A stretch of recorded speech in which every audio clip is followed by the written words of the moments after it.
afternoon, everyone, and welcome to Uwi Clicks, an introductory session to all things digital that you would need to know as new and incoming students at the UWI St. Augustine campus. The session forms part of our campus's ongoing first year experience program, which by now you should know as FYE, proudly brought to you by the Division of Student Services and Development, the DSSD. I am Gerald Alder, Manager of Student Engagement, joined today by members of my team at the Student Engagement Department and colleagues from our campus IT services and the Student Administration Services Unit, as well as one of your peers who currently serves as a DSSD student champion, and you'll meet these wonderful persons in just a short while. Now, students, we are just a few weeks before the start of the new semester. How are you doing? Let us know in the chat.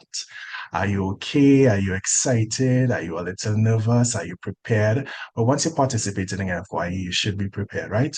Remember that these initiatives are meant to support you in your preparations as part of our campus's FYE program, designed just for you to meet your informational needs, to help foster your social integration into our campus community, and above all, to help build a solid foundation for success in your first year of university with us and beyond.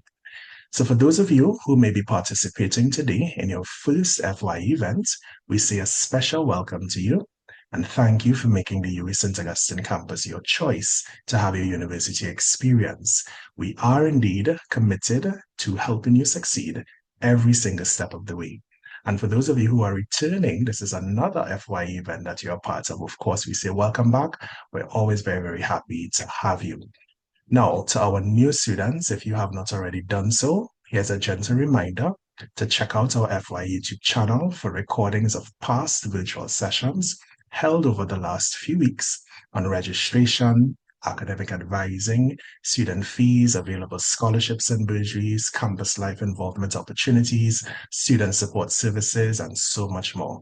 We encourage you, of course, to visit the FYE website for access to these support services and resources, including the new Student Orientation Guide and the interactive calendar of events for information on all that is happening with FYE.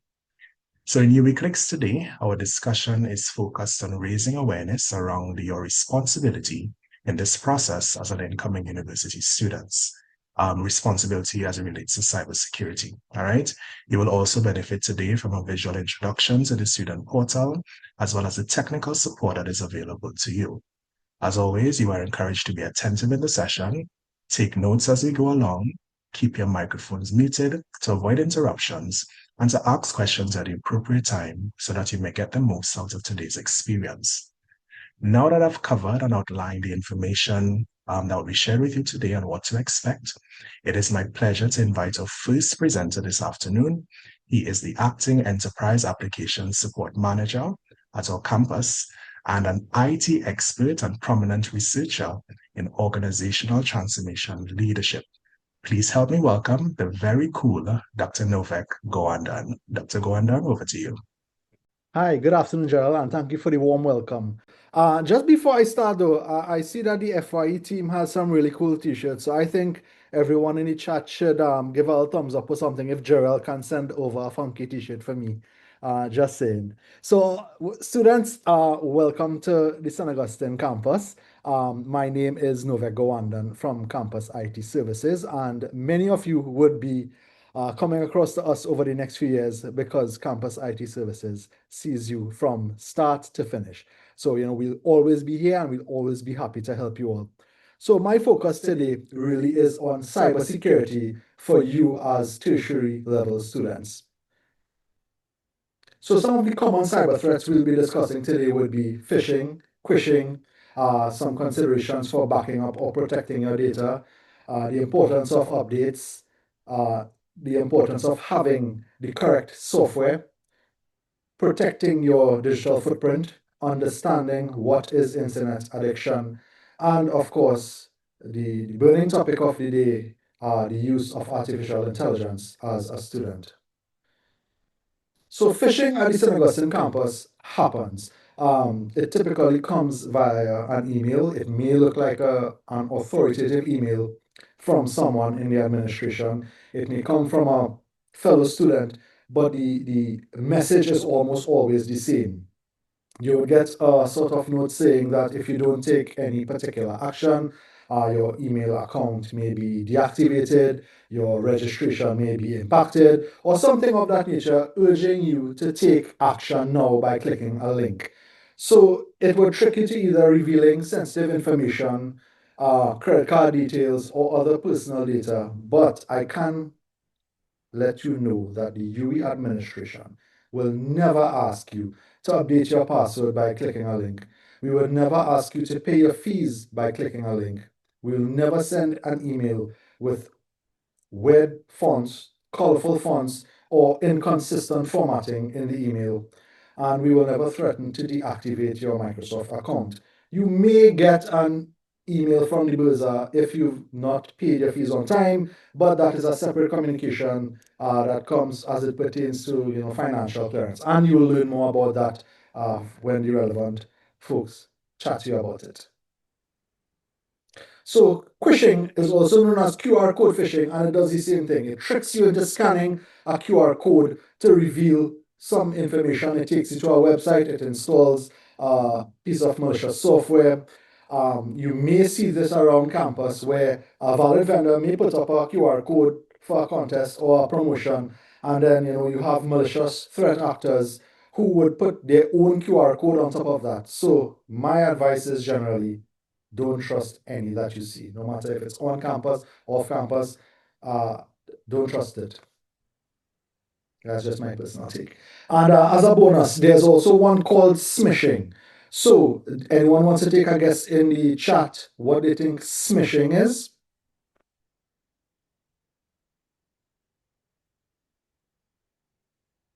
We have any responses? Yes, no, maybe I didn't. Just pull up the chat really quick. Yes, correct. SMS phishing. So basically the same method here, right? A threat actor would send you an SMS with a link to click. That link can either compromise your device, take over your WhatsApp, install a malicious piece of software on your device, and basically compromise either your device or your personal data. So be very, very careful of those three in particular. So don't wait until the neighbor's house is on fire to wonder if you have a fire extinguisher home or if there's water in the line. As a student, you are responsible for your own data. Now, this data could be your coursework, it could be your study guides, it could be your textbooks that you have a soft copy of, whatever the case may be. Your life as a student at this campus, you would amass a number of digital resources, and generally we encourage the 3-to-1 concept here. So you would have a copy on your laptop or your computer. A second copy could be saved to your OneDrive. And as a student of the St. Augustine campus, your Microsoft 365 account gives you access to a OneDrive with a certain amount of storage. And of course, to have a cold copy of that data on an external hard drive or a USB drive. And just because it's offline, that doesn't mean you just set and forget. Every once in a while, put it in, make sure that it works properly so that you always have 3 copies of your data at any given point in time. Do not ignore or any software updates. Sorry, got a little brain freeze here. So I'm talking about your phone, your laptop, your desktop computer where applicable, any web browser updates, any Microsoft Office updates, any Zoom updates, but basically any application that is used in your journey as a student, make sure that the software is always up to date. Generally speaking, most of these software platforms update automatically. Some people choose to override that and prevent the updates, but if you just leave it, and it will automatically update on its own, and it's strongly recommended. Install an antivirus or anti-malware software. Some examples are here. These aren't necessarily endorsements, but find one that works for you. Something is better than nothing. So whether it's Microsoft Defender, Malwarebytes, Bitdefender, Nord, AVG, there are multiple free options available. If you just Google search best free antivirus, you may get a report saying, AVG is the best in 2026. Node is the best at this time. So, you know, just ensure that you have one installed and it's always up to date. In terms of managing your digital footprint and protecting your digital assets, use a strong password or a passphrase as the case may be. Now, a passphrase could be my dog's name is Rover. That's a phrase that can be used as a password. Make sure that it's strong where you interchange some of the characters, put some numbers, put some special characters in it. But it's easy for you to remember, and the longer the password, the stronger it is. You can use a password manager such as Node to save passwords on your device. These are usually encrypted and protected. Um, I use the one that comes with my laptop. It's an Apple, but it's a lifesaver for me. I don't have to remember my passwords. I just swipe my finger and I'm in. Set up multi-factor or two-factor authentication where possible. So that's using the principle of what you know and what you have. So you may log into a website with the password, that's what you know, but what you have is a cell phone. So you can get either the authenticator app, if it's Microsoft, or an SMS code sent to your phone, which will allow you secure access to the particular service that you're going to use. Now, the benefit about multi-factor authentication is that even if your password gets compromised, the chances are the attackers won't have your cell phone, so they can't intercept that second form of authentication. So you do have a degree of protection there if you have more than one factor authentication enabled. As it pertains to using shared campus resources, such as computers in the library or any of the labs, make sure that after you're finished with your session to actively log out of the browser that you're using on that machine. Because what you don't want is, you've logged into My Learning, for example, um, and you just walk away from the particular lab computer.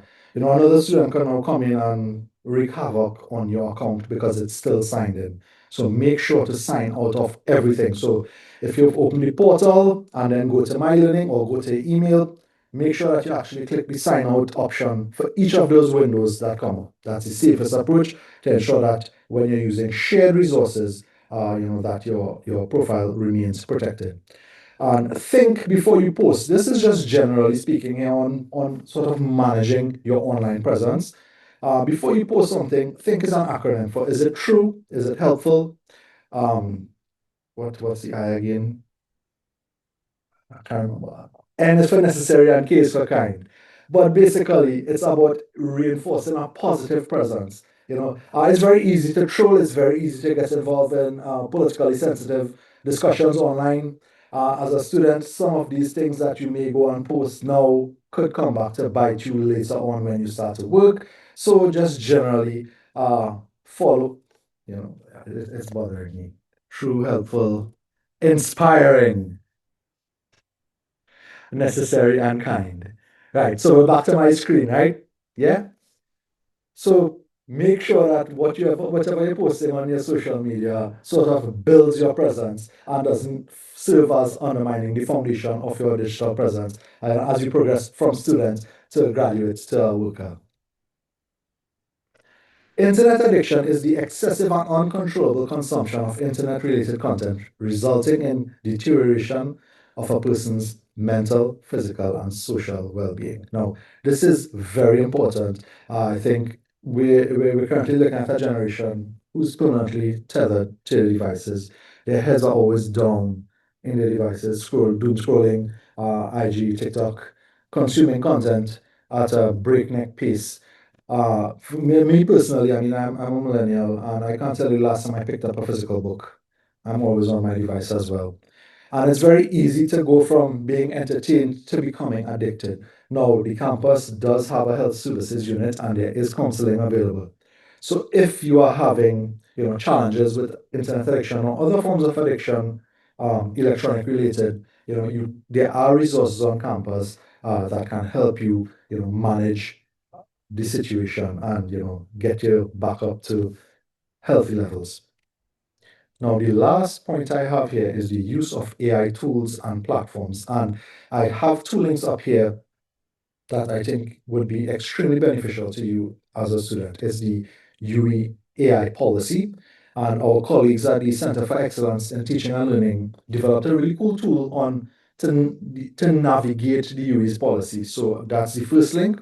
And the second link is the plagiarism article by the Alma Jordan Library. So it contains the definition of plagiarism as well as some other methods and sources on, dealing with your research, dealing with content to avoid plagiarism, because UE does have a plagiarism policy, and there are two different levels. And I'm guessing that the um, undergrad would discuss those a little more.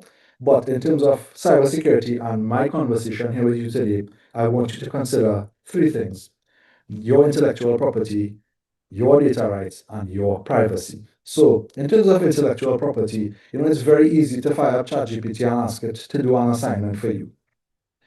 Now, what I want to caution you and say is that the use of AI is not prohibited at the University of the West Indies. There is the policy, the UEI policy there, which permits the use of artificial intelligence, but that's a conversation you need to have with your individual course lecturers. They would give you the guidelines on what is acceptable and what is not. One lecturer may agree to certain tools and techniques, while the other may not. So that is a conversation you would have with your individual lecturers. The intellectual property argument I'm speaking about here is really later on in your journey as a student, maybe when you're getting to your thesis. Anything that you upload to AI becomes part and parcel of their training model. It becomes part and parcel of that particular public data.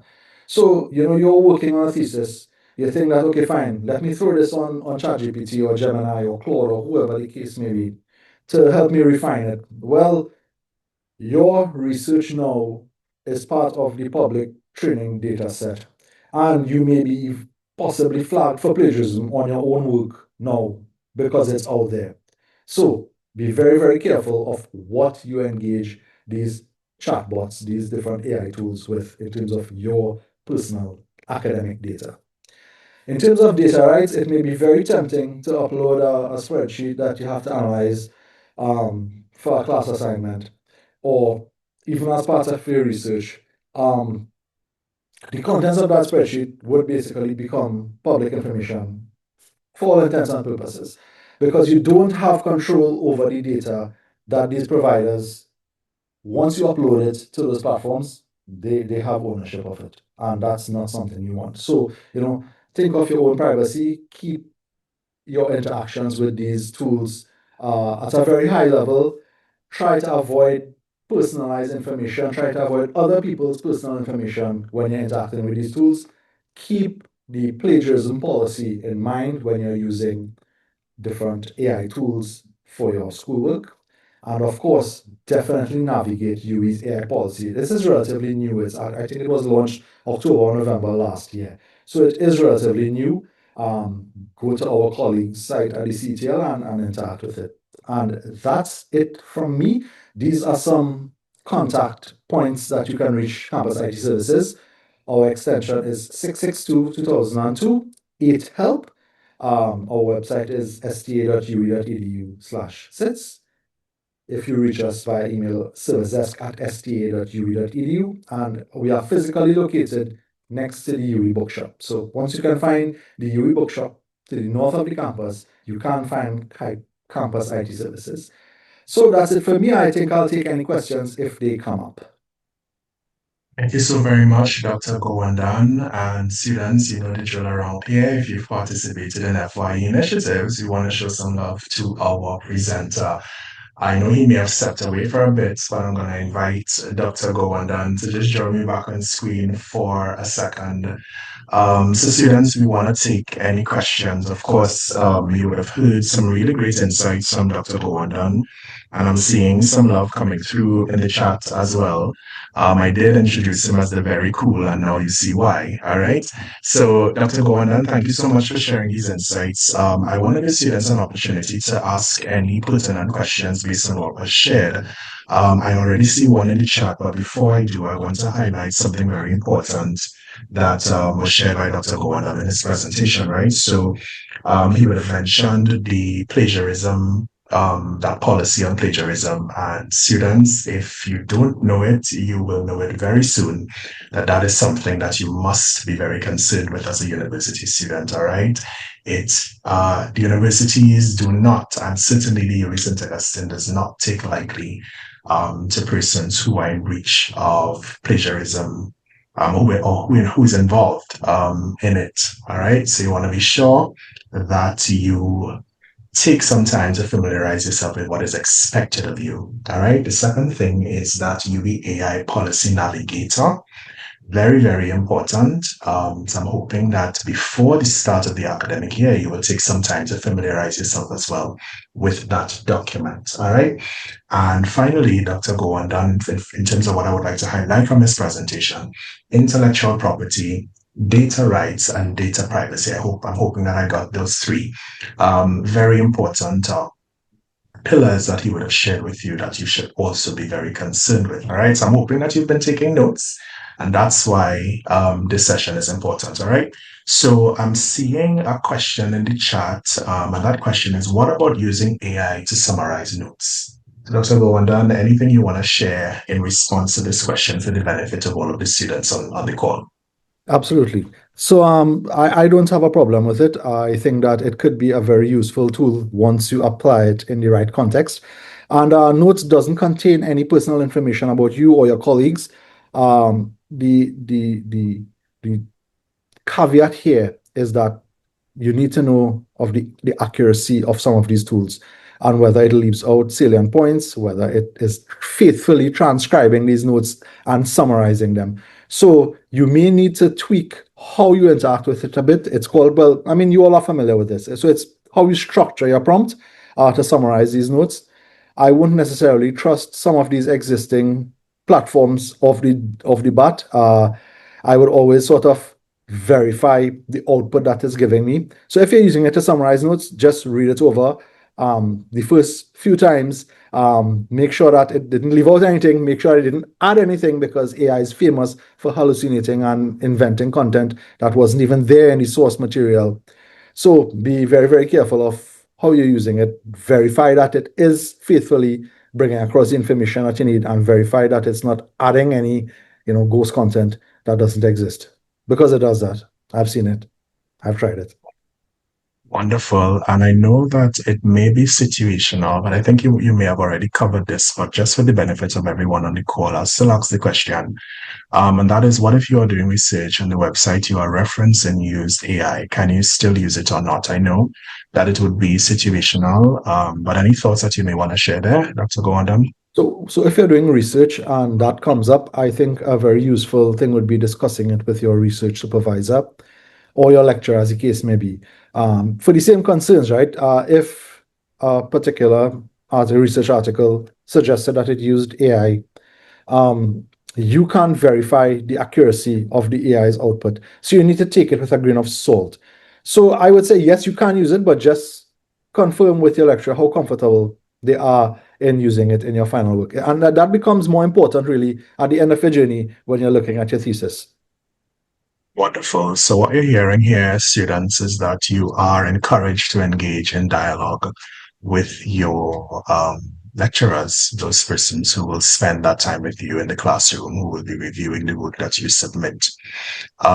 So don't be afraid to ask questions. I'm happy to see that you're asking questions at this stage.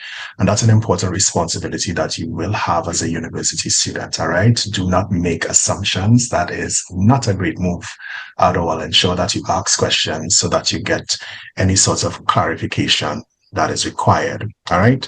I'm seeing another question here. Is the use of recorders or AI recorders permitted in lecturers again, or lectures, sorry, again, something that you would want to definitely clear with your faculty? But Dr. Gowondan, is there anything that you may want to weigh in thereon? No, that's purely a decision by the faculty member. But I think I'm seeing a very interesting question from Christine Rain about plagiarism. And at the very fundamental level, plagiarism is not attributing other people's work and claiming it as your own. So you can have instances where some AI is allowed, but you just need to cite it appropriately. And it depends on the citation style of your different faculty. Like, so for example, social sciences uses the Chicago Manual of Style. Humanities uses APA, if I'm not mistaken. So at some point, you'll become very intimately familiar with the citation styles associated with your fields, associated with your faculty, and you just have to ensure that all the work that you're doing, all the research that you're doing is appropriately cited, and that would avoid cases of accusations of plagiarism. Now, I just want to go one step further into sort of mentioning how the faculty members would flag potential plagiarism. And the University of the West Indies subscribes to a tool called Turnitin, where you submit your assignments. Faculty members get two reports. They get a similarity report of work, your work compared with work out in the field of your study. And also, they get a report for AI writing index. So the percentage of your work that matches AI writing patterns. The thing about it is you can't have a high similarity score without plagiarizing if all the work you used in your paper is appropriately cited. So that number is artificial, meaning that it can't say 41% work similar to other work outside, but they are all appropriately cited. So then it's not a matter of plagiarism. But the AI writing score, though, you won't see that. The faculty members would see it. So you need to be very, very, very careful of using these chatbots to generate content for your papers. Yes, indeed. And you're hearing here, students, some citations, which may be perhaps some new terms for some of you. But this is why we have the FYE program. All right. So you'll be introduced to different definitions and processes that would be important as you progress through your first year. So we're encouraging you to use this time, the last, few remaining weeks before the semester starts, to actually become comfortable with the material that you'll be required to engage in, as well as the processes and the steps involved in those processes. So one of the initiatives under the FYE banner is Know Your Library. And this is specific to library services and resources. And you'll find that the library is definitely a first point of contact. If we're talking about citation, we're talking about research, how to reference, all of these different things that will be required of you as you, advance in or make progress in your academic work. So in those upcoming sessions with the library, you want to ensure that you ask the right questions so that you stay on the right track. So I am seeing some additional questions relative to plagiarism and stuff like that. So again, you will have the opportunity to connect with representatives from your faculty family, as we say. And that will be coming up very soon. So ensure that you ask those questions there. Dr. So, Goan, I think you might be yes, going to comment on something. I Yes. saw two interesting questions here. One from Karen and the other from Safola, if I hope I pronounce it properly. So Karen asks, if is keeping drafts a good thing to prevent being accused of AI? It's a wonderful idea, so that you can show your progression. I'm not sure if how many of you follow the news with the Commonwealth Writers' Prize, and there were some allegations of plagiarism for the regional winner. One of them, well, from Trinidad. So that was a kind of hot story about the use of AI in writing, and the person was accused of using AI. But I think the investigative committee went through, found his drafts, found his notes, and basically quelled that concern. So yes, keep drafts as much as possible. Use version controls. Have your version 0.1, 0.2, all the way down to the final underscore final underscore final. Because I've been there, so I know how these document versions go. But try to use something that it's easy to track. So that thing that I said there, final underscore final underscore final, forget about that. Probably date stamp it. So in the name of the it's thesis underscore 2026 March 3rd or whatever the case may be. So, and Safola raised the point that AI detectors are not 100% accurate. I would say yes, depending on the free ones that are available, but the university subscribes to Turnitin. They are one of the industry leaders in this area, and when I say we, the university is paying a lot of money for this. So we sort of stand by what the vendor says, and if the vendor says that it's a high likelihood of AI writing, Then there's a process now where the lecturer would engage you. And again, if you can't show the evidence to suggest that it's probably not AI written, it would be cleared up. But keep as much evidence as you can. I would agree that the AI detectors are not 100% accurate, but they do have a high accuracy level because they look at fundamental patterns in writing. So that's just something to be careful of. Wonderful. So, Dr. Gordon, thank you so very much for sharing these insights. And I'm hoping that persons, well, I know that our students are disciplined and have been taking notes and listening in. Before we invite our next presenter, Dr. Gordon, I want to ask you any advice that you want to share, anything you want to leave our students with as they prepare for this journey, specific to what you shared, any sort of advice you want to leave with them. And also, if it is that you can just bring back up on screen the slide with the contact information that persons can direct any sort of follow-up queries or require any sort of assistance from campus IT. So at a very personal level, I think it's important to manage your online footprint, to build a very positive image of yourselves from now moving forward. A lot of the content you may have been, I don't want to use that word, crap posting, and you in secondary school would be very different from the transition as you go to tertiary level and then to the world of work. So you have the opportunity now to sort of rebuild that foundation, and try and build a positive foundation so that when a potential employer just searches for your name, they find uplifting, positive imagery. I'm not saying don't play carnival, don't be wild, don't. No, you can do both. You can have a positive image, create positive posts on social media, and you can be free to celebrate the aspects of our culture within reason, of course. So just hone your online presence, craft the image you want for yourselves in the next 5 years. That image building starts now. So in 3 years, you'll be graduating, you'll be looking for a job, or you may be going into further postgrad research or as the case may be. But that future image starts today. Thank you so very much, Dr. Gowandan, and students. If it is that you could just join me in saying a big thank you to Dr. Gowandan for taking time to share of his expertise here with us this afternoon. You saw the contact information that you can utilize to engage with the campus IT services directly. And yes, I did see a question earlier about the recording. Absolutely, it will be made available to you on our FYE YouTube channel. So I saw a question coming in about the student email account, and that's a good segue into our next segment. So I want to invite Ms. Megan Sukdeo from the Student Engagement team to take us through this next segment. So Megan, over to you. Thank you, Mr. Alder, and welcome to today's first reflection. And before we move on, we've just heard quite a bit about cybersecurity and just staying safe online. As UWI students, you'll be using your accounts for everything, for sending emails, for registration, and just accessing important university information. So what we want to hear from you today is one practical thing that you are going to take away from Dr. Gowandan's presentation that you can actually put into practice, right? I'm gonna screen share.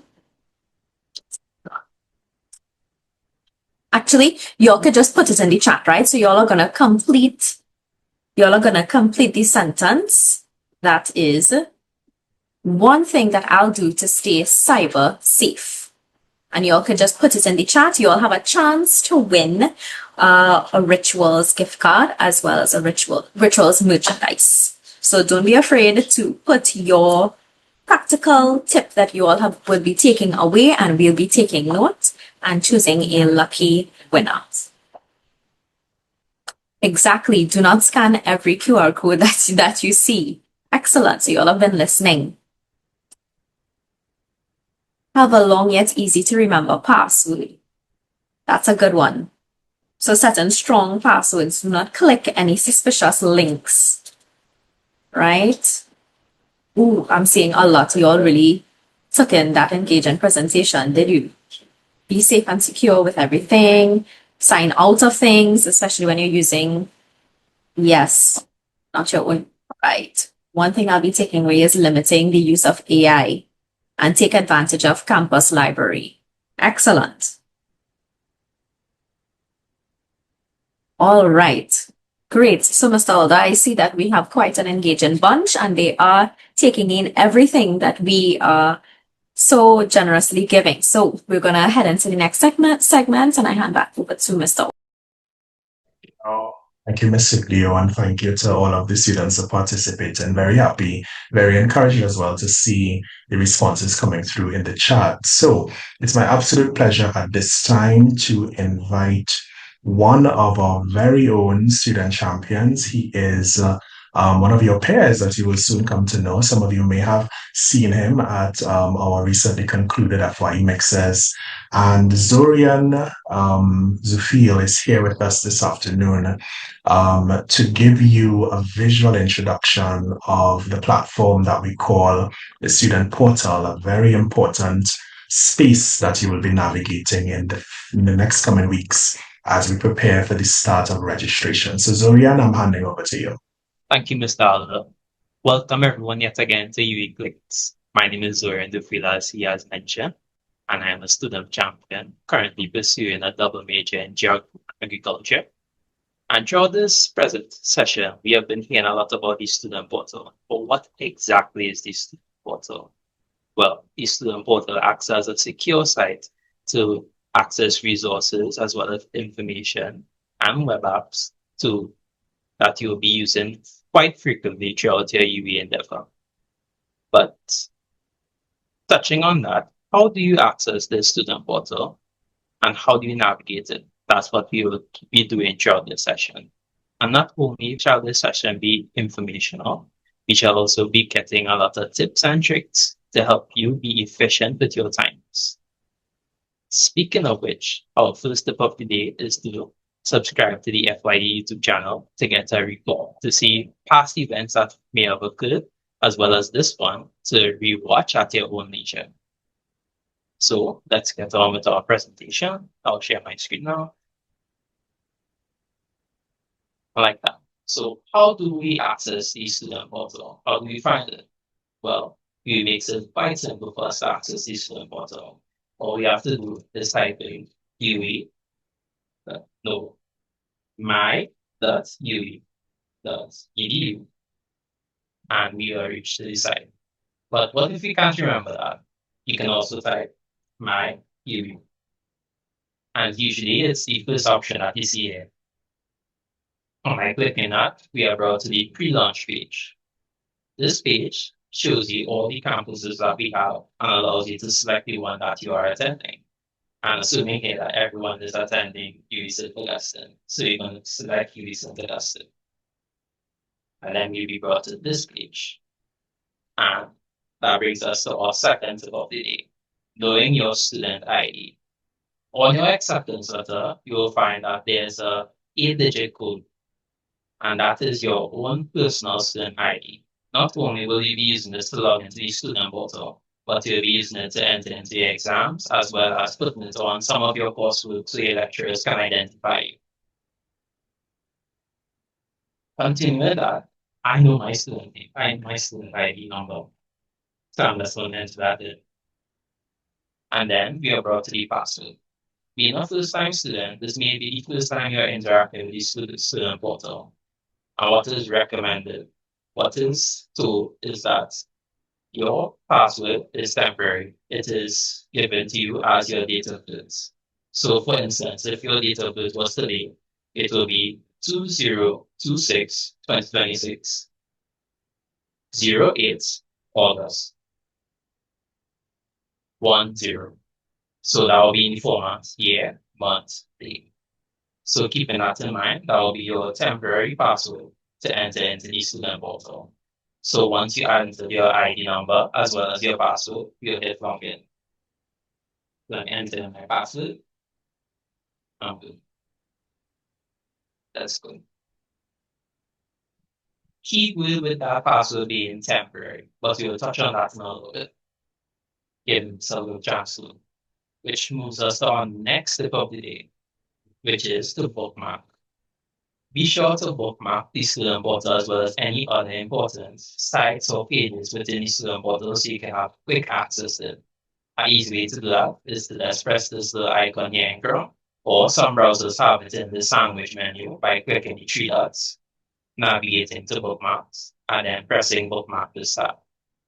And then you will have it on your top bar here, where you can easily access it with one click. As you can see, my bookmarks tab is very well used. So now, welcome. This is the student portal. You might be a little bit overstimulated, overwhelmed. This is a lot, but this isn't so. As you venture out your journey, that complexity is really just a bunch of simple parts working together to build that complexity. And you'll learn to break down that complexity back into a simple part so that you can understand it. So today we'll be breaking down this website so that we can understand the super portal and navigate it with competence and confidence. So starting off which we will begin with the header tab. As you can see here, we have the sandwich menu. Selecting that, it expands the sidebar, and we have some cool pages inside here, which we'll touch on in a bit.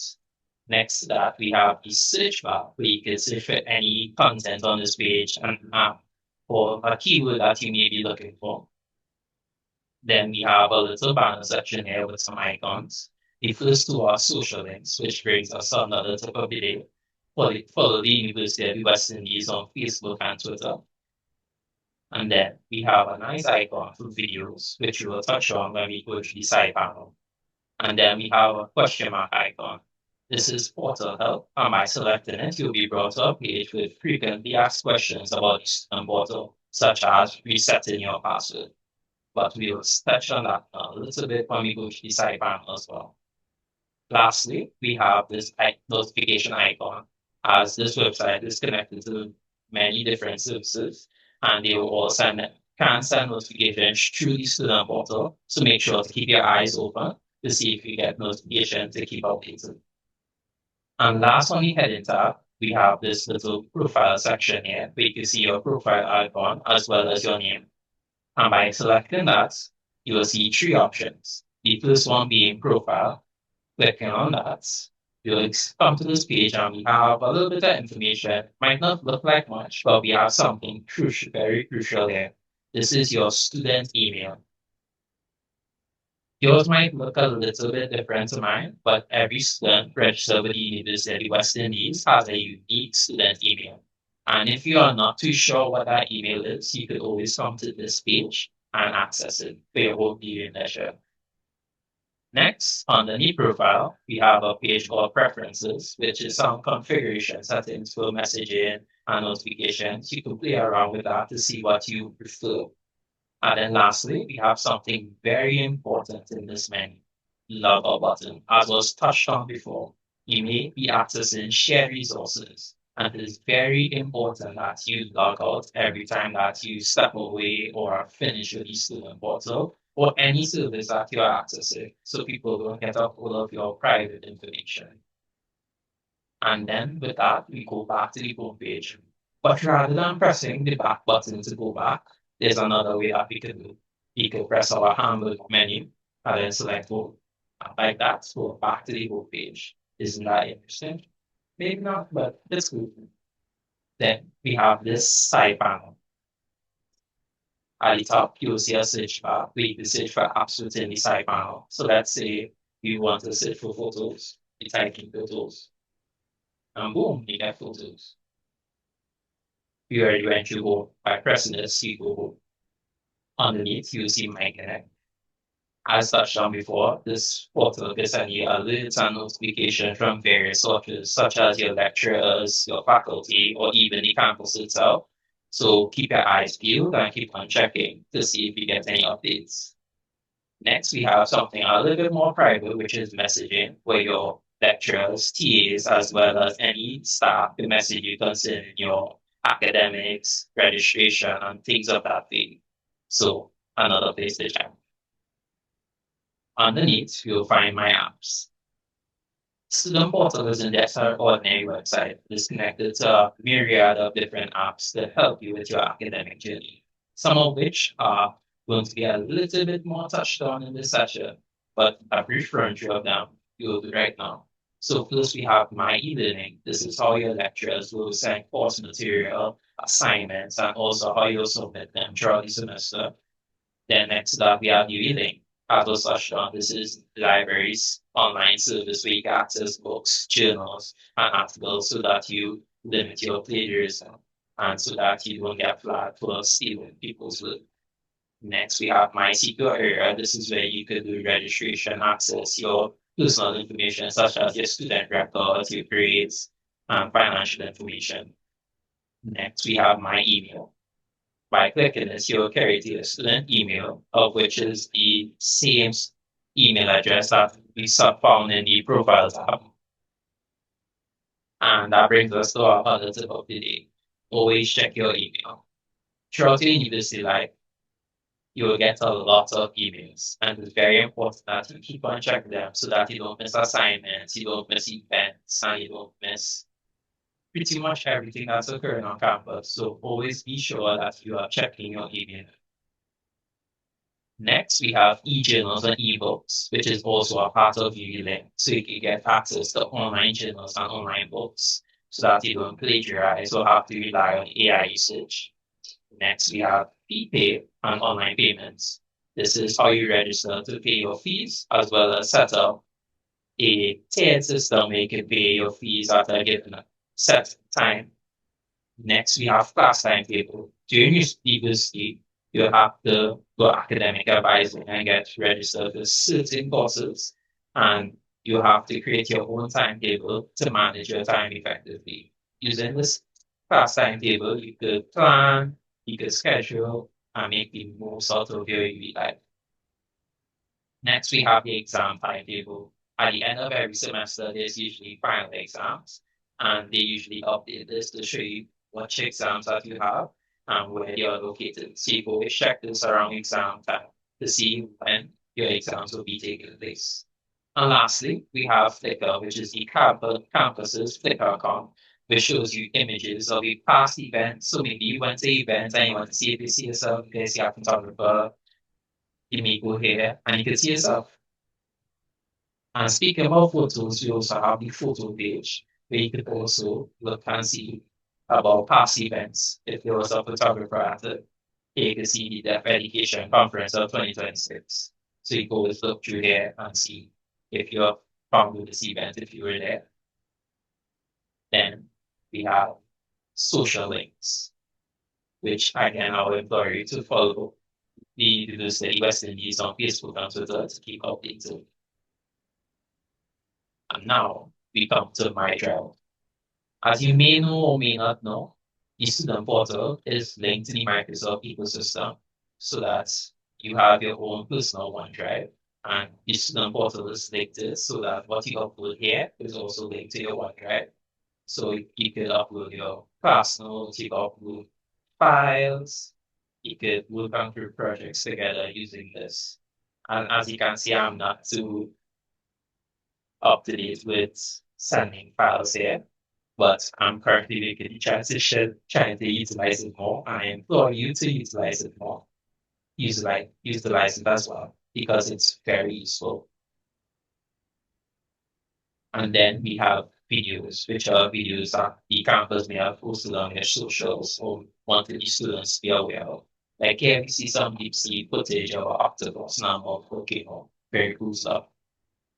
And lastly, we have reset password, which brings us to another tip of the day, which is to reset your password, set up multi-factor authentication, and to download the Microsoft Authenticator app, which is this. So you heard about it already, but you might not be too sure how to set it up. This page gives you information on how to set it up and gives you links to how to set up multi-factor authentication.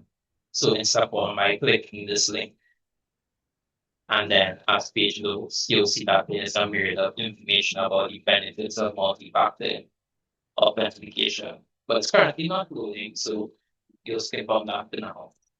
But you go just click that and get information on how to set up multi-factor authentication.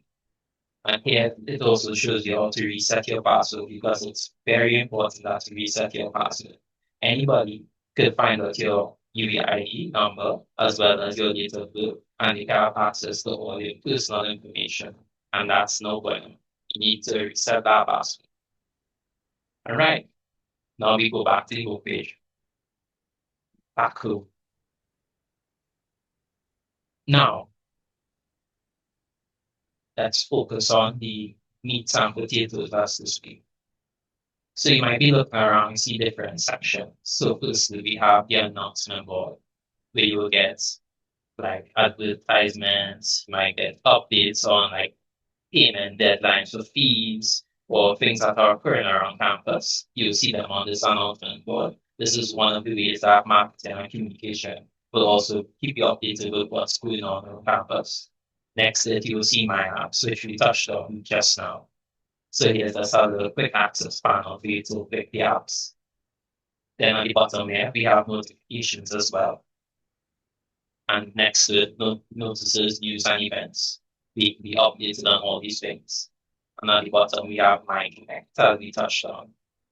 And lastly, we have a little social media square where we can see University of West Indies Facebook page where they are showing what is occurring on campus or involved with the campus. And like that, the page was demystified. There's now you understand everything that's here. But wait, there's more. We didn't touch on the apps. So we'll go through some key apps that will be necessary on your academic endeavor. The first one being My Secure Area. So we just click on that and we will brought to this page. 1 second.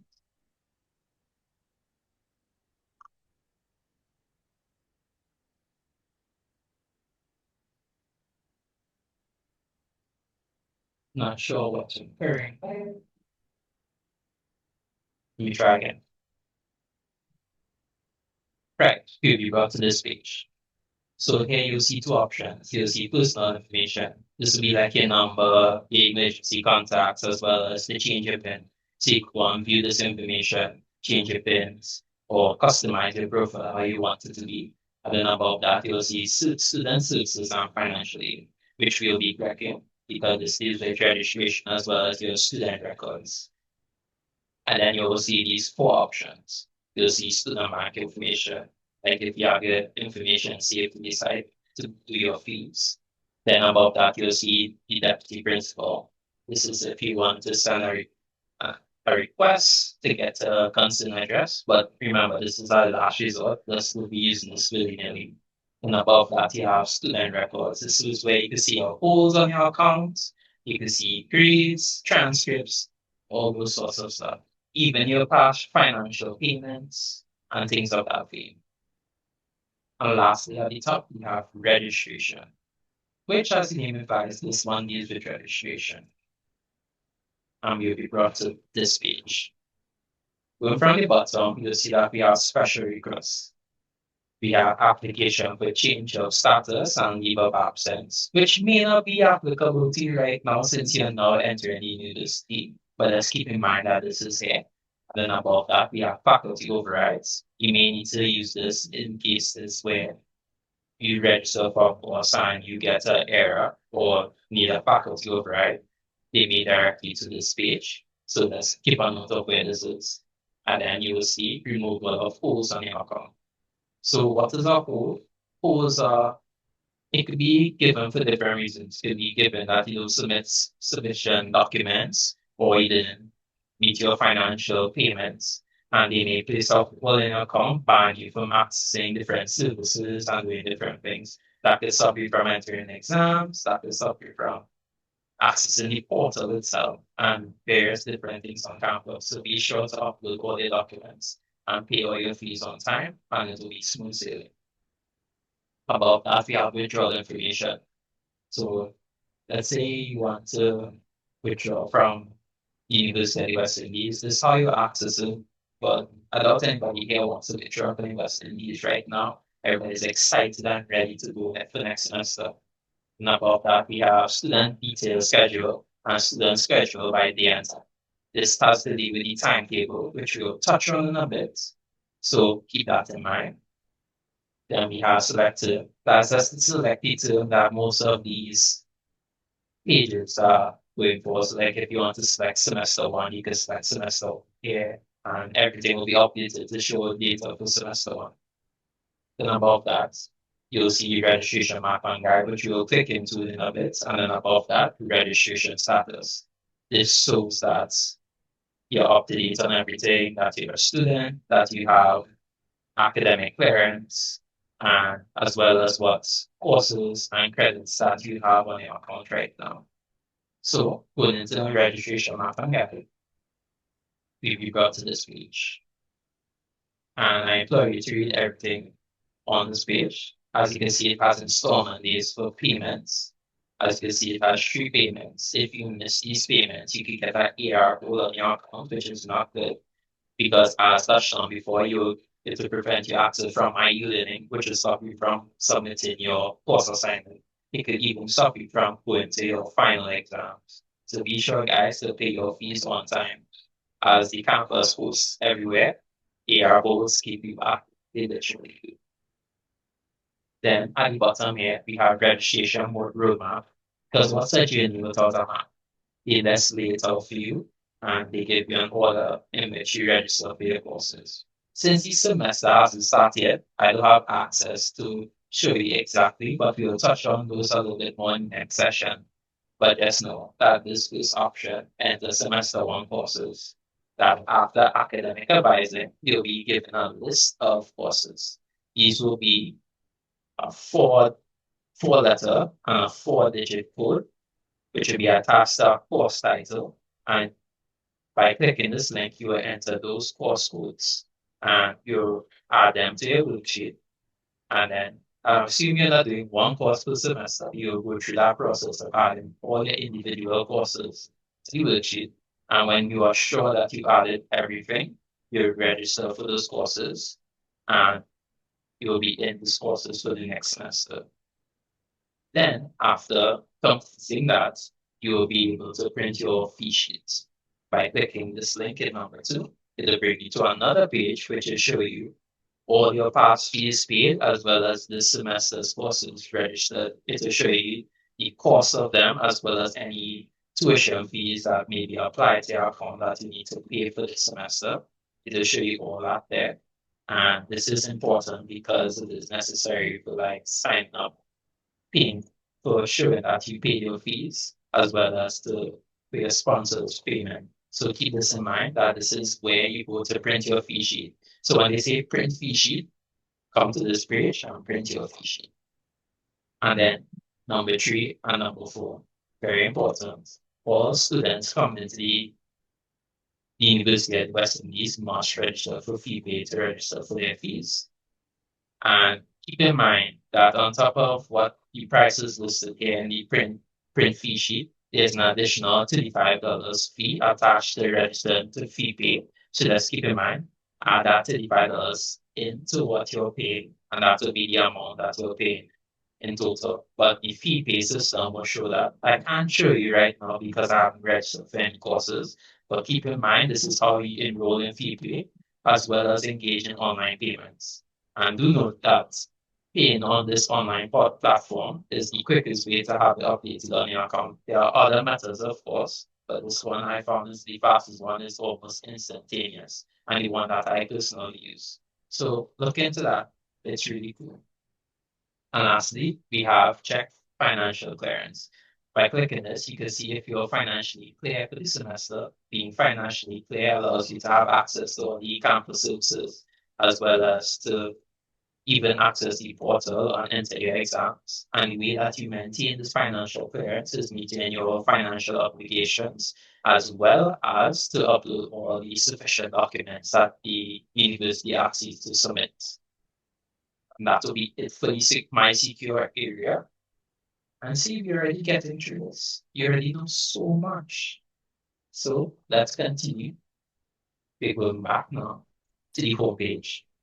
We'll be touching on another important app that will be very crucial to your stay at the University of the West Indies, that being My e-learning. This is where you'll get your course outline, your course material, as well as submit your course assignments. So it's very important that you get familiar with my e-learning platform. So here you can see again, there's a student login. And you see, you have to log in with your student email. And you need to remember that student email. So keep that student email in mind. If you can't remember what it is, you can always go to this page in your profile and see it at the bottom here. So just remember that you need your student email to log into this site, as well as many other services that you'll see on campus. So let's keep your student ID and your student email on in your brain. Remember that. So you click on student login, and then you revert to this Microsoft page. I have already logged into my account already, but for all intents and purposes, what you'll do here is that, let's say we are a new student, you're entering our student email. I is this. So what to do at i.edu. Then you'll press next. Oops, made a typo.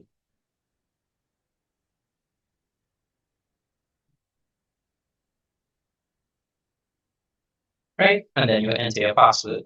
Hopefully by now you have reset your password for your account. Remember, reset your password, guys, and set up multi-factor authentication. Entering that there.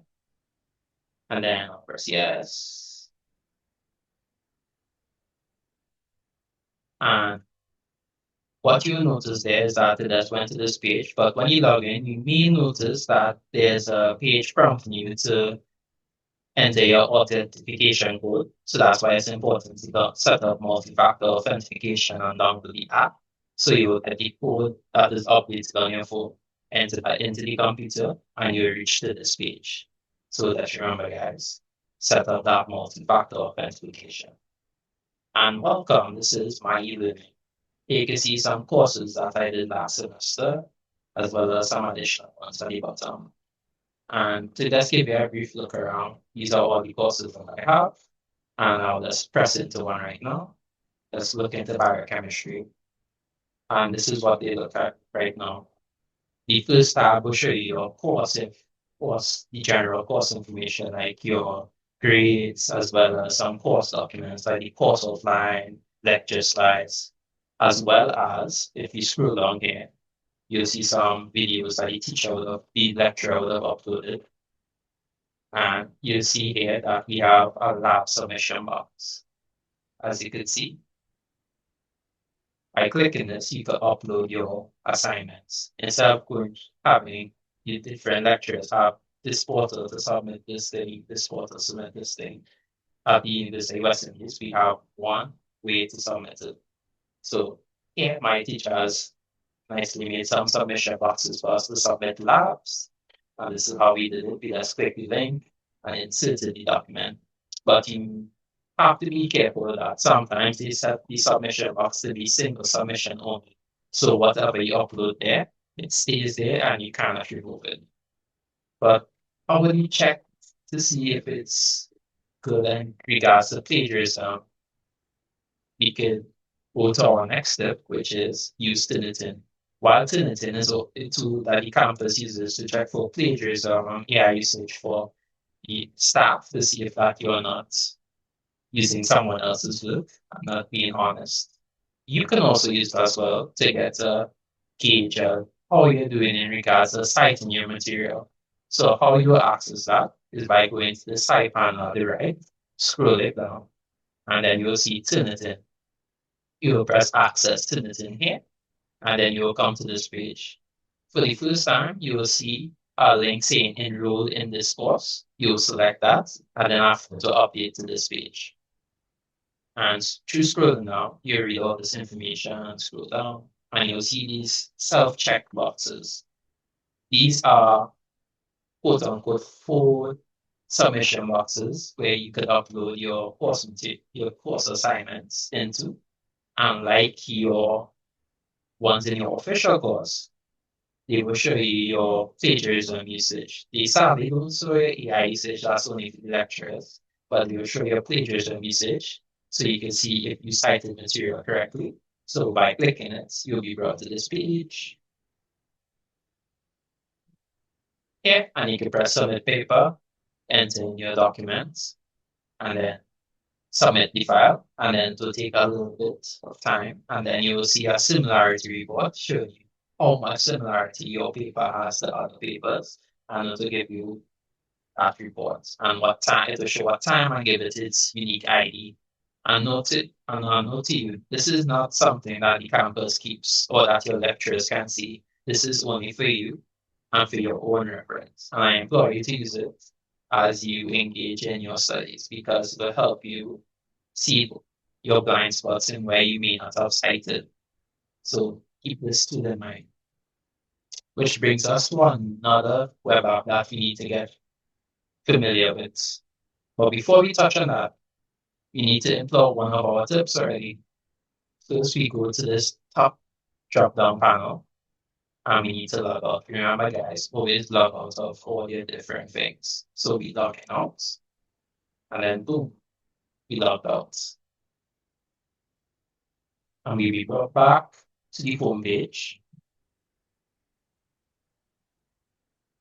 where we will be going into our next web app that we'll be looking into, which will be Uwi. As touched on, the library is your best friend when it comes to citing and resources so that you minimize your AI usage, as well as cite things correctly. Always feel free to reach out to your faculty librarian.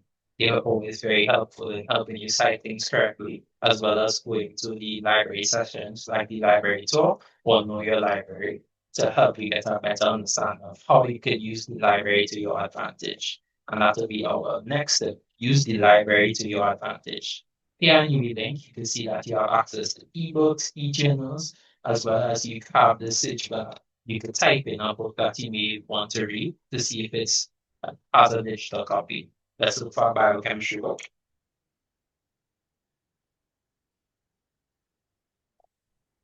And by typing in that, you'll see all these different books available at the different libraries. But let's see if you just want one that is online. You could go to resource type here and then click books. And then if you want to see that online access, they will show this link here. By clicking on this, you'll get an online version of the book. You don't even have to leave your home to go to the library. You just click this and get an online version to read at your own leisure. So yeah, make full use of the library. It's really cool. It's really fun to just chill in the library or just use their services off campus. Because this is not limited to off campus, you can use this at home as well. So make full advantage of, take full advantage of it. So with that, we'll go to our next web app, which is the class timetable. By going to the home page and clicking class timetable, you'll be brought to this page. You'll click the red text at the top, and we're here. This is the timetable. What you could do is that you could click this main index, select your course, type in your course code. Remember the 4-letter and 4-digit code. You type in that and you'll get your course code and see the timetable. But my tip to you is to click this little blue link here. It brings up a much easier page to navigate. Everything is in alphabetical order. All you have to do is get your course code, find the letter, and then scroll down until you find it. So let's say I want to search for one of my courses. I'm looking for Geo 1131. So we'll go in alphabetical order. We look for G. Scroll down. And there it is, Geo 1131. You'll click it, and you'll be brought to this page. This is a PDF. You can download it, save it to your computer, send it to your phone, and you have a complete timetable for when this class has its lectures, labs, or practicals. So here you can see on a Tuesday, we have a lab at the top here to state what kind of session this is. It shows which weeks these will be taking place. Then at the bottom, it will have the course code As you can see, it's a 4-letter code as well as a 4-digit code. These together make up the course code. So after you do academic advising, you'll be more familiar with them, but just know that these are what course codes look like. Then it will tell you which room this will be taking place in. So you can see this one is taking place in FFA Soils Physics Lab. And then at the bottom here, it has some additional information. Let's say there are 2 streams in labs. Maybe it's a big class and everyone can fit into one session. You're usually split up into 2. So this half of the class will go to this session, next half will go to the other session. So this is session, this will be the lab session 1, and this one will be lab session 2. And besides labs, there are also lectures as well as practicals. So keep in mind that you have to keep on tabs with this as well as your course outline to not miss anything. Because sometimes you may have a alternating schedule. Sometimes you might have a lecture this week, but next week after, instead of a lecture, you have a lab. This one doesn't have it like that, but just note that these are things that are possible. So keep on top of your timetable and course outline. What I do is that I just take this and enter this into my Google Calendar and save it there. So whenever I get this, browse this. And with that, we are brought to the end of our session. Hope it was informative and very interesting. Hope you guys are feeling more confident with navigating the student portal. But before we go, we have to employ again one of our tips, which is log out. So we go here, log out, and like that, no one can access our data. We are safe. So I'd like to pass back to Mr. Alder. Thank you so very much, Zorian. And I think that we can give Zorian a round of applause. I mean, very, very comprehensive, breaking it down for you in a way that I'm hoping is digestible. And remember that Zorian was at one point in the position that you're in now, coming in. This was all foreign to him at one point, but now he is back and facilitating and guiding you through. And we're so very grateful to Zorian for doing such an excellent job at breaking it down for you. I'm seeing some love coming through in the chat and so very well deserved. So Zorian, I just want to say thank you so very much for taking the time to this segment with our students. Of course, as you were going through the information, I was seeing some questions coming through, but I also noticed how helpful persons, were in the chat, providing some advice based on the experience they've acquired up until this point. So I want to also highlight that, and that's the beautiful thing about community at the UWI St. Augustine. We are helping each other. And as first years starting off, you have a shared experience, all right? So it's very important that you lean on each other. Also, as we continue to say, you don't need to know every single thing all at once. That's why you have this process to go through. You will have the guide that you'll hear a little bit about in just a short while for you to access. You have the recording that you can access. You have the emails that you can reach out to, for support and assistance. We know that there's a lot of new things coming at you, but the fact that you are here and you are availing yourself to learning, it means that you are very much committed to ensuring that you are successful. So once again, say sincere thanks to Zorian, who I must say shared also some great tips, not just information with you, but some really good tips to make this a lot easier. All right, so we do have one final segment that will take you through this afternoon, and this is to support what Zorian just shared. But before we do, I want to re-invite Ms. Suglio to take you through this next segment. So Megan, over to you. Thank you, Mr. Alder, and welcome to our second Uwi Clicks reflection for today. So you've just had quite a thorough walkthrough by Zorian. Thank you again, Zorian. That was excellently done. And you've probably realized that there's a lot to do on your student portal. Some features that you use occasionally, and then there's some that will quickly become part of your routine, right? So based on what you've seen today, I would like for you to answer a quick question, right?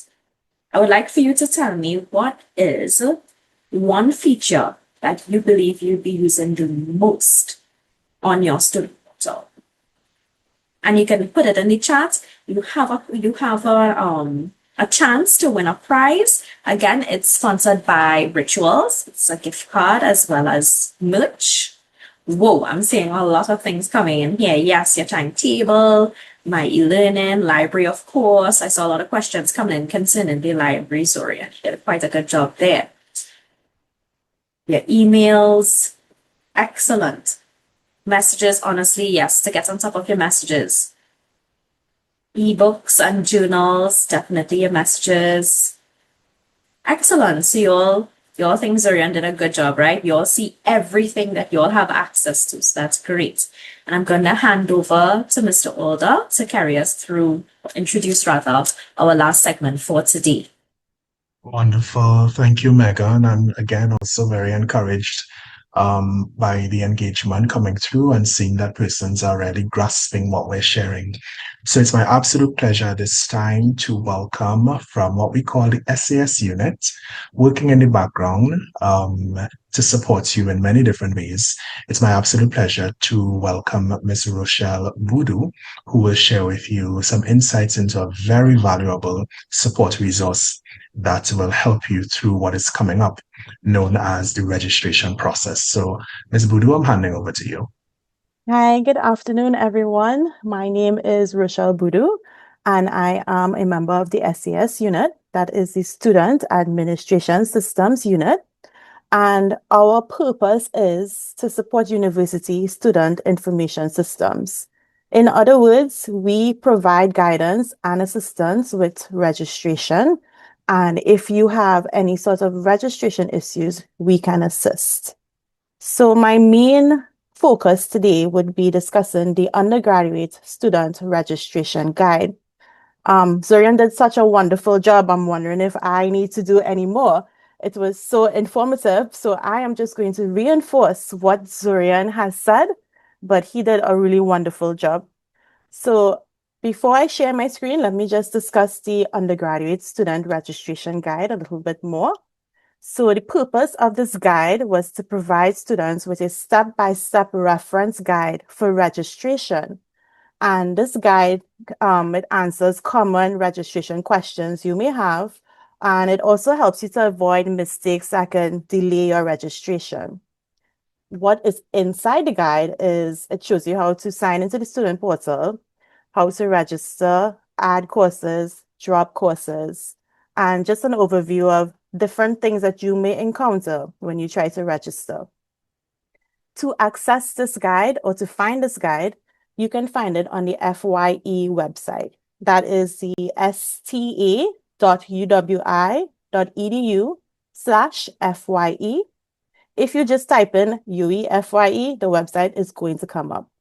And when you go on that website, it's right on the top on a tab, and it's called Registration 101. You click that tab, you're going to find this registration guide. So I'm going to share my screen, and I'm going to just show you a quick insight into the guide. I'm not going to go through everything, but I'm just going to go through what I think might be helpful for you at this point in time. So this is the undergraduate student registration instruction guide. It was created by our department, and it is used to help students navigate the registration process. So you would see UG here. That's just our shorthand for the word undergraduates. So this guide has content such as how to sign in, the registration process, how to add, drop a course, etc. So I'm just going to go through the beginning of the guide, which is just how to register for a course, as this is the most important thing you are going to face. Registration begins next week, Monday, that's the 17th of August, and you will be able to access registration from then. So as Zorian pointed out, when you log in, you're going to sign into the student portal, and you're going to select your campus. You will select St. Augustine campus, and then you'll proceed to log in. As he indicated, you're going to use your UE ID number as your login. This ID number is given on the offer letter. So I saw in the chat that some students say that their letter did not have a ID number. So I think you have to accept the offer and then you get a second subsequent letter with the student ID number on it. Most times this ID number starts with an 816 number, or if you were a student prior, it will be a next 8 number.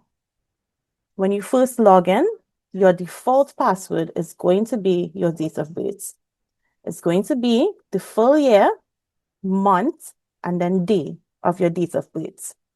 When you log in, you're going to get access to the entire student portal. This password should be changed when you log in.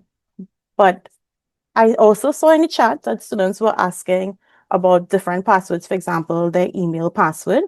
So the point of the student portal, it's a one-click access. You sign into the student portal after the first time, and it should not have to sign in further to that. It should be one password and you get access to all of your applications. So the first time you log in, you're going to have to use your date of birth. And the same is going to be for your email. You're going to have to use your date of birth for your email the first time you log in.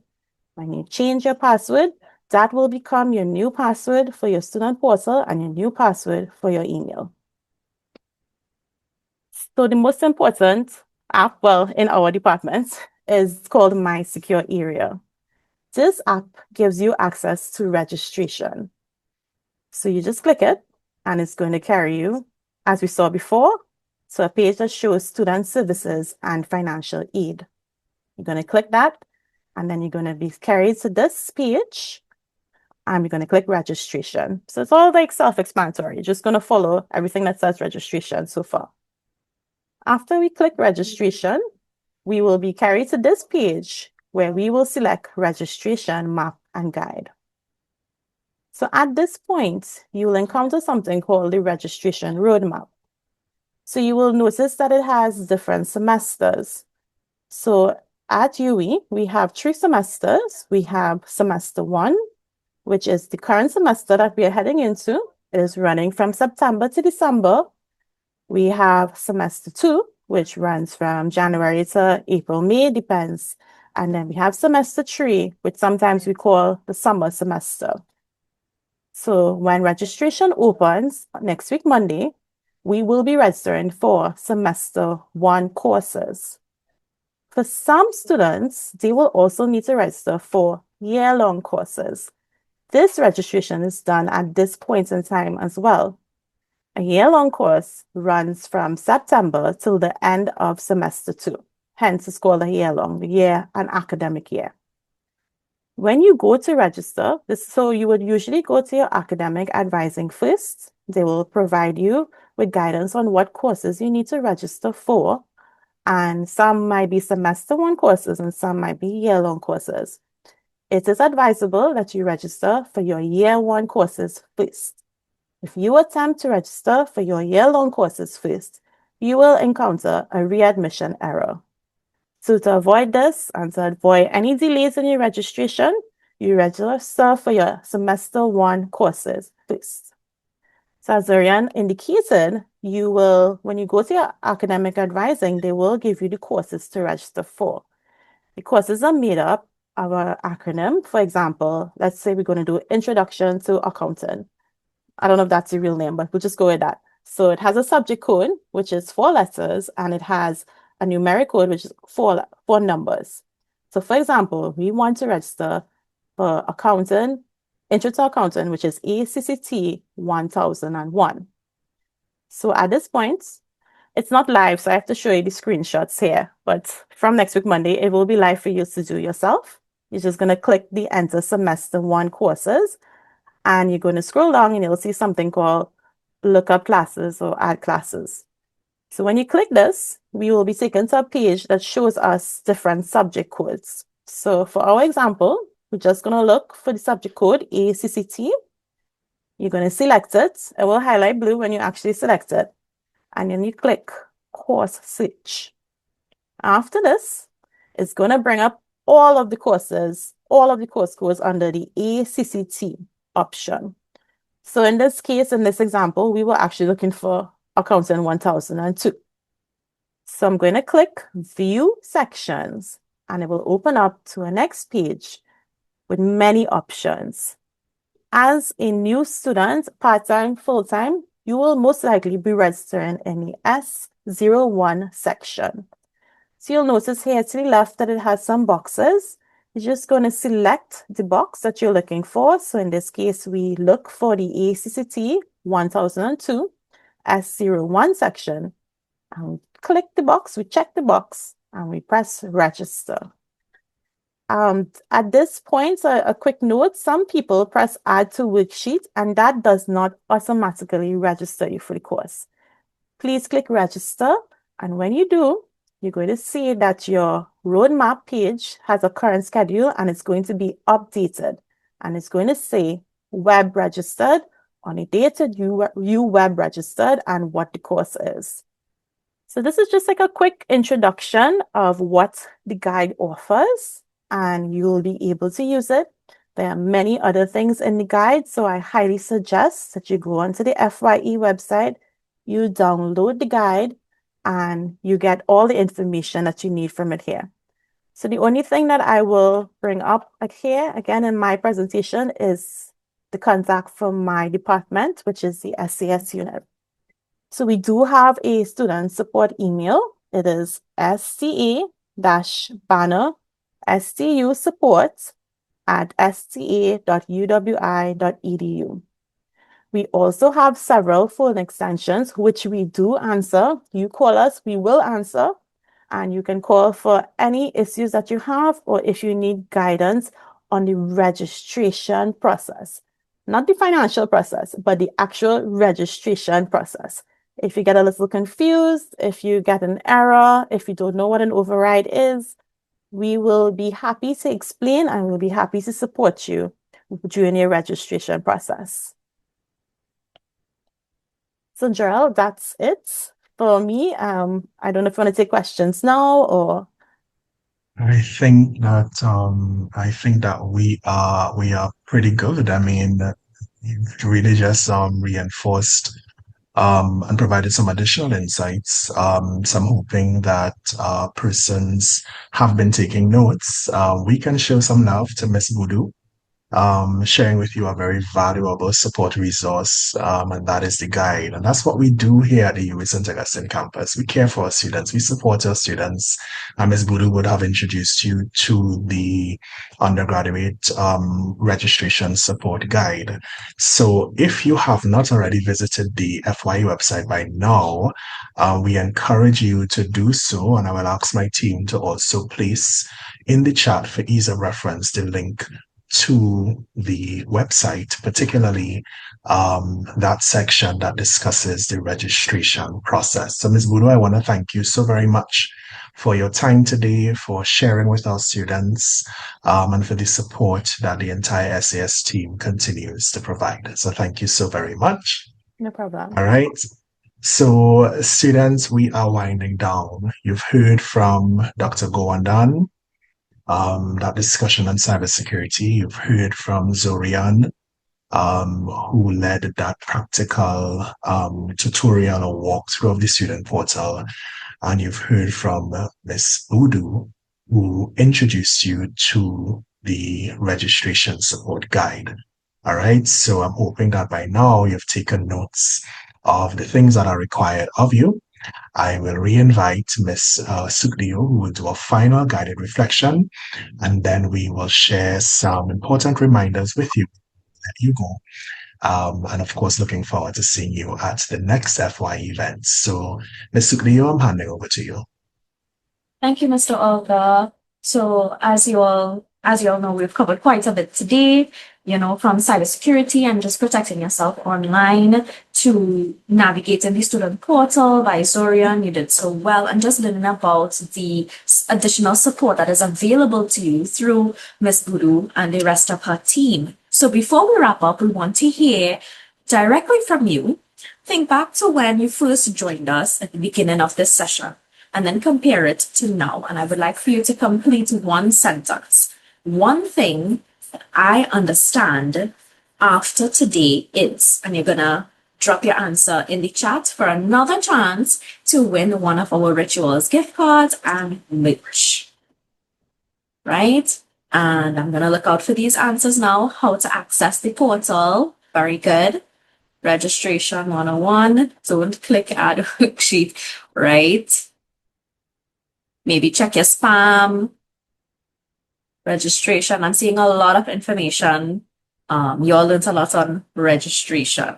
Or perhaps Ms. Budu assisting you all if you all have any additional questions concerning registration. Not fees related, just remember that, you all.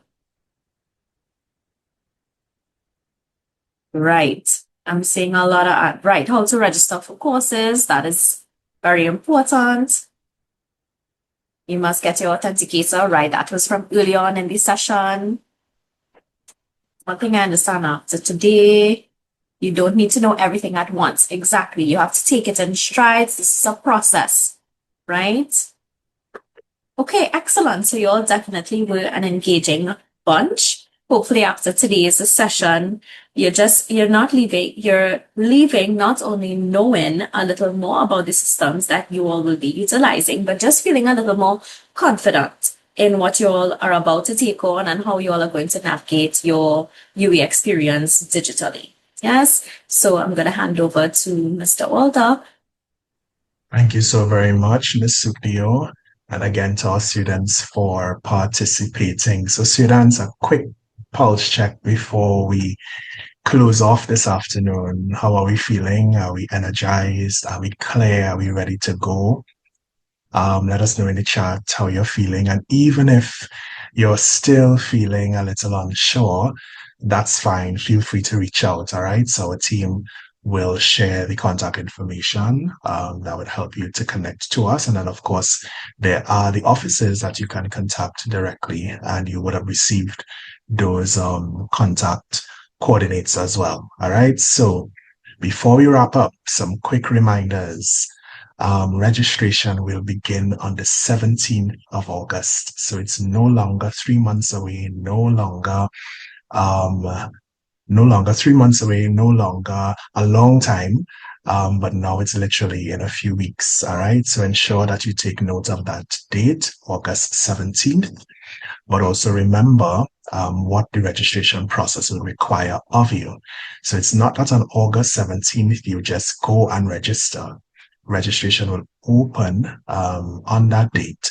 But of course, there are some critical steps within the registration process that you must complete before you can be considered registered. All right. So again, I'll ask the team to share in the chat with you the link to the FYE website, which details the registration process. So you want to be sure that you save that date. So registration will run from August 17th and it will end on September 4th. All right.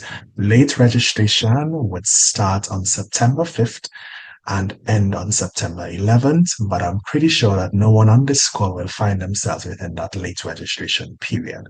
Okay. Teaching will begin on the 1st of September.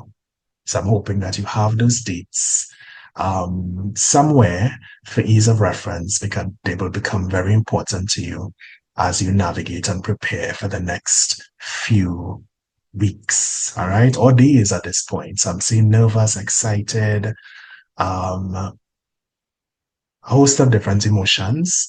But just remember that you have a team here at the Uwi St. Augustine campus that will support your journey as you prepare. All right, so incoming students, our Uwi Pelicans, we have come to the end of our Uwi Clicks session. Again, remember, there are other FYE initiatives coming up. So from today, the next immediate thing that you will participate in as part of FYE will be faculty orientation. Just let us know if you've already received your invitation for your faculty orientation. Let us know in the chat.